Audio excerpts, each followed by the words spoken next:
we had a bit of a surprise last week. Linda came in and said we had a wasp nest.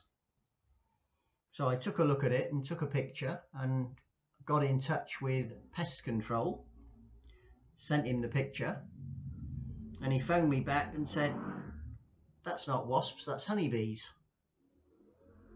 If you know a beekeeper, they'll tear your arm off to get hold of those. And I do. So I phoned him up and he said, sorry mate, I've got all the bees I need. And he put me onto the swarm coordinator.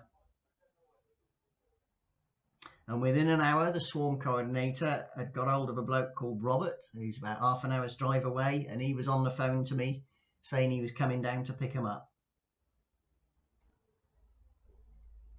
So he turned up, he got his suit on, he got his gear out, and he got on his mobile phone because he'd never done it before and a bloke was telling him how to do it. So he got a brush, not as big as this is the one I'd have used, and I don't know whether he put smoke on them or something, but he got hold of the queen. He got the queen in a cardboard box, and every time the bees resettled, he'd hold the cardboard box underneath and he'd brush the bees down into the box, and then he'd wait for them to settle and he'd get some more. He spent a couple of hours at it, and eventually after that he gave up. He was left with the orphans, bereaved of their queen. Robert said they were a swarm from some hive somewhere looking for a new home, and they would have moved on in a few days anyway.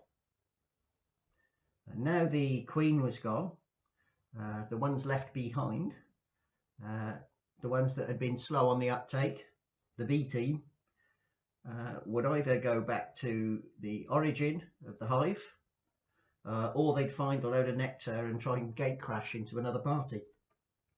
Apparently lots of swarms died over winter because of the weather, and beekeepers are desperate to find swarms like these.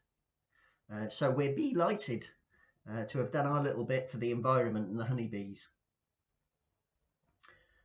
Robert was quite right. It took about a week, but day by day there were less and less of these little orphans, and they're all gone now. And we're left with a rather bedraggled wisteria, where he cut it off to get the bees away, and the chance to make a bee movie.